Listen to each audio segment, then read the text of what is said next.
not every gaming character out there can be as beloved and well-liked as Mario, because let's face it, there's just some characters out there that piss us off for one reason or another, like the 10 you're about to see. So hey, I'm Nervous Nick for the Nose Top 10 Most Hated Characters. Number 10. I don't expect little kids to have the best judgment, but look both ways before crossing a street is a rule so basic that even the youngest ones have it drilled into their little minds, except for Jason Mars from Heavy Rain. Jason! Jason! By the time you're 5, I'd say you're pretty adept at looking both ways. Age 8, you got this on lock. And when you're 10 years old like Jason is supposed to be, baby, you are a professional look both wayser. Jason Mars is not as good at this simple survival tactic as he should be. Now, to be fair, Jason's character was supposed to be about 5 years old until Sony stepped in and was like, nah, killing kindergartners, that's too much. But killing 4th graders, that's okay. That's very messed up, Sony, and you should feel terrible, but we also don't forgive you for adding to our hatred of Jason. Jason! Jason! Number 9. This might be a surprise for you to learn, but when people play games, they're playing it for escapism. Basically, they're trying not to work a full-time 9 to 5. Okay, so maybe describing any aspect of Yoshi's Island as work is overly harsh, but if anything in this otherwise masterpiece comes even close to painful, it's babysitting Mario every time you get hit. It's not Mario drifting around randomly, which makes catching him again more difficult. It's not the ticking timer that adds to the stress of the whole situation.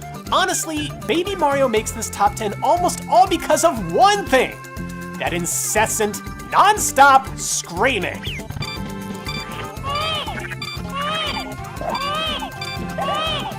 This has to be one of the absolute most annoying, most infuriating sounds in all of gaming that triggers something inside of everybody who's ever played Yoshi's Island. It makes me grateful for glitches like this one.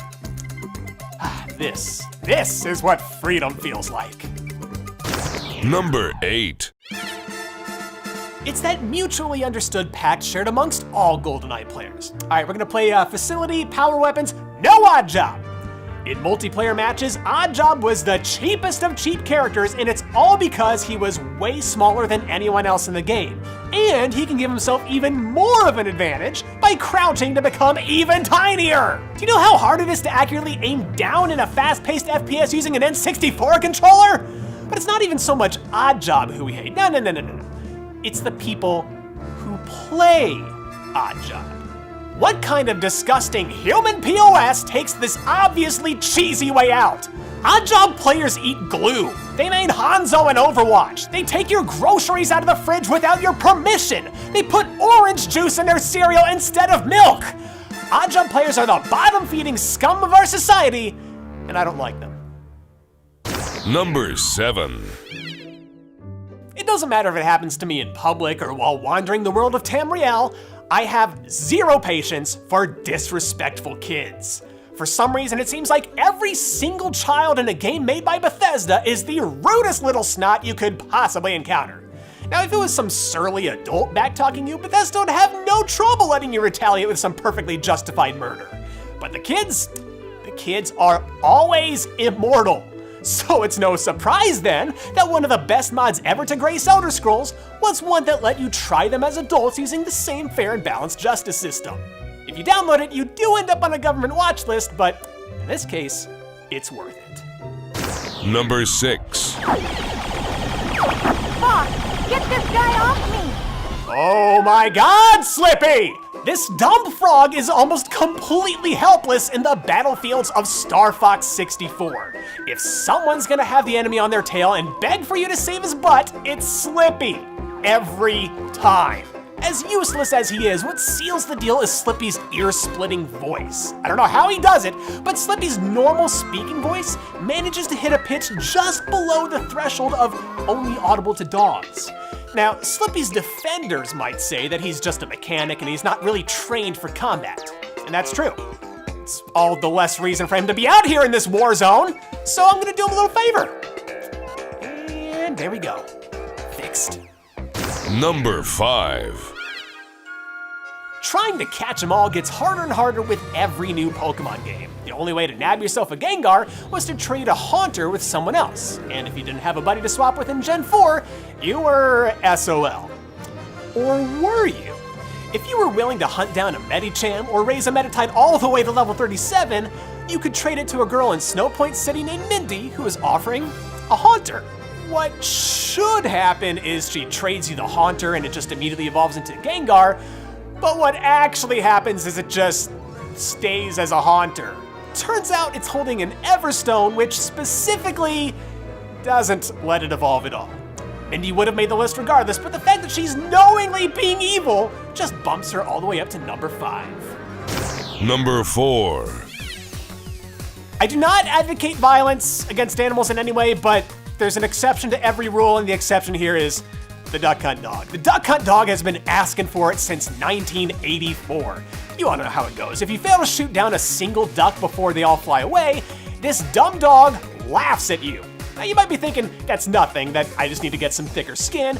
But when a duck is moving at velocities comparable to the speed of light, it's pretty freaking understandable that I might not land my shots. And if he gets under your skin so much that you try to shoot the dog, your trigger happy fingers will probably waste all your ammo for the next round, which means he's gonna rub it in all over again.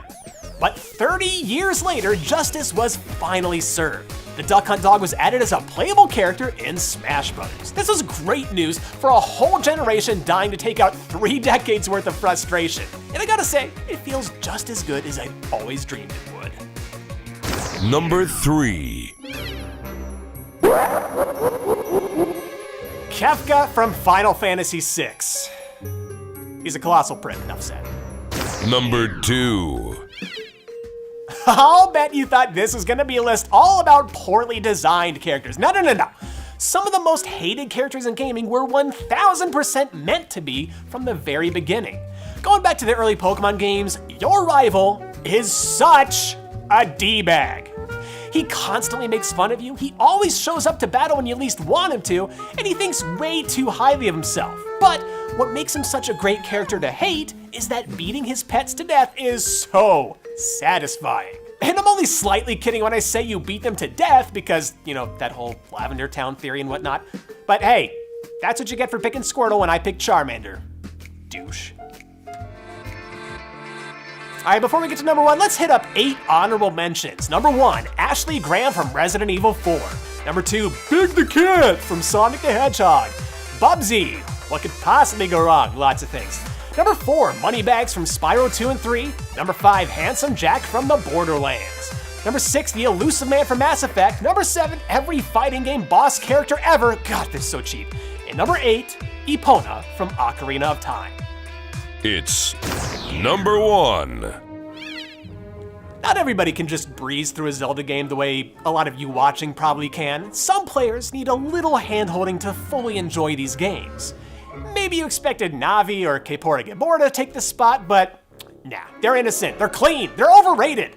No matter who you are, Fi from Skyward Sword is an insult to your basic intelligence. See, part of the brilliance of the guide characters of the past games was that they offered their assistance. You chose to accept their help. But Fi forces herself upon you at seemingly every corner of Skyward Sword. Yes, Fi, I too have eyes. I know I'm in the woods! Some of the best parts in any Zelda game should be the moments of mystery. The ones where you say, I wonder if, only to discover that, yes, you can. Fi is a vampire that robs you of that chance to solve problems with your own creativity. Every single time she calculates some asinine percentage chance of a thing being whatever, you already know that that thing is guaranteed to be whatever.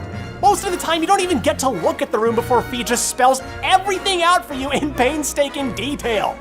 I especially like how the very end of the game tries to make you give a flip about her, but it's too little, too late. Fi is a cold, calculating, logic-driven machine who's as flat and aggravating as they come.